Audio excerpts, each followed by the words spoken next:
Okay, today I'm going to discuss two wonderful Chris Reeve knives I have. The Sebenza 21 large and the small Inkosi. The Inkosi has the micarta inlay and it also has an Insingo blade. The Sebenza has spalted beech wood inlay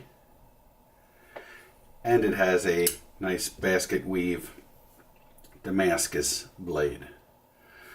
Specifically, what I'd like to talk about today is the lockup system of both, because there are so many Sebenza 21 fanatics, and it's a great knife. It's a great knife, but the Sebenza 21 fanatics that say it is the best knife period ever, I just have really struggled with. So I bought an Umnumzahn, actually right here, the Chris Reeve Umnumzahn was my very first Chris Reeve knife. And I got this with the Tanto blade. Beautiful knife. Then I got the Inkosi, small Inkosi, beautiful knife. Then I was pretty much done with knives, but so many people spoke positively of this knife, I had to get it. So I got the Chris Reeve Sebenza 21 to find out what all the hype was about, and it absolutely is beautiful. But here is what I discovered that is of concern to me. Just its antiquated design that I think makes it not live up to some of the hype that it has. I mean, it's a great knife, but it is not all that. So specifically, I'm just going to hone in on the mechanism. See, in this knife, you've got a carbonized lock bar of titanium that flanges up against the steel blade tang. So the entire lock bar rubs up against the blade tang. And if you were to look at in detail, and I'll put in a zoom of this, you'll just see, I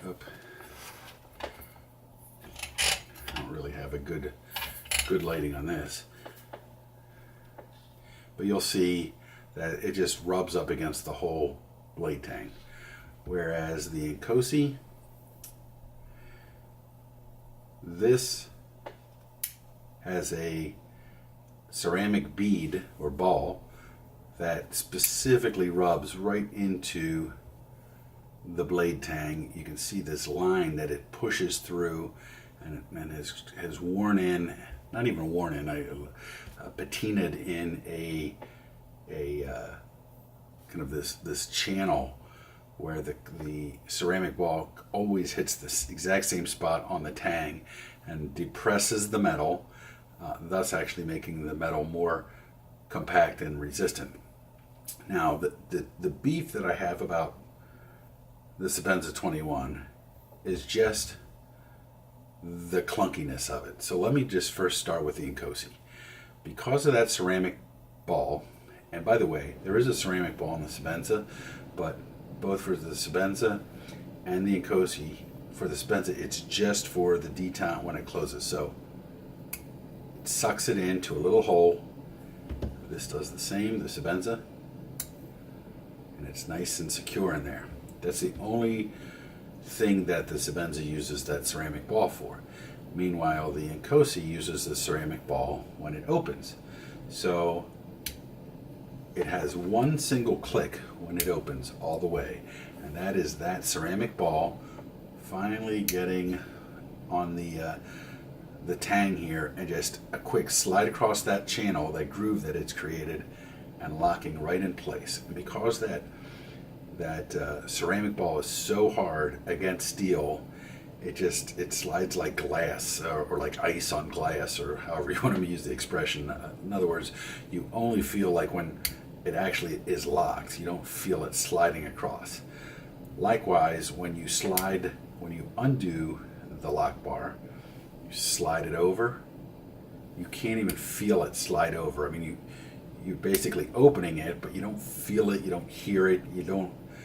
And so if you were to open and close and open and close, all you feel and hear is one single click, and that is that final click. So when you close it, you don't feel any kind of click, any kind of rub, it just closes once you push the lock bar. It just closes nice and smooth.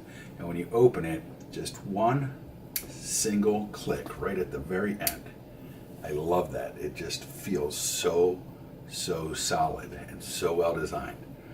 Let's go to the Sebenza. A little bit different story. Because that lock face interacts with the whole lock face interacts with the tang. They have the tang cut in such a way that there's actually two clicks that you hear. There's the kind of this preparatory click right there, and then the final click. So when you open it, there's a click, lock, click, lock. And if you do it quick, it's okay. Now, likewise, when you close it, unlike the nice hard ceramic ball that's just sliding off the tang, you have this whole carbonized lock bar face that has to slide off the tang. So you feel like this slide. And then when you start closing it, you also, and you probably can't hear this too well, but there's a sound when it closes. So if I were to open and close and open and close, I got anywhere from 3 to 4 click sounds that I'm hearing. I can do it quickly, but listen to all that. Click, clank, click, clank, click, clank, click, clank.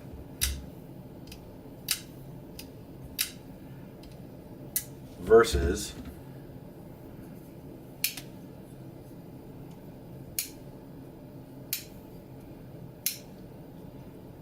and so, in summary, this Chris Reeve knife that has all these accolades, and it is a beautiful knife, but the function of it, I mean, I get that it's got this innovative bushing system, which always ensures that the knife is perfectly centered, and it is possible, but not particularly easy to flick it out.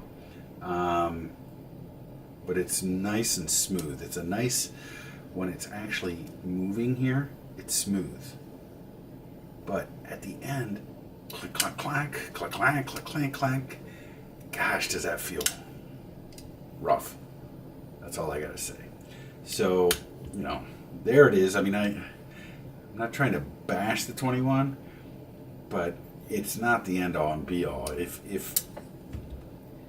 in hindsight, I shouldn't say in hindsight, but it would seem to me if there was an Inkosi large that had Damascus blades, wood inlays, I would take that I would, if it was the same price, I would exchange that all day long for the Sebenza 21 large with Damascus blade, wood inlay, etc. Because this knife feels like it's got its stuff together. This knife just feels dated.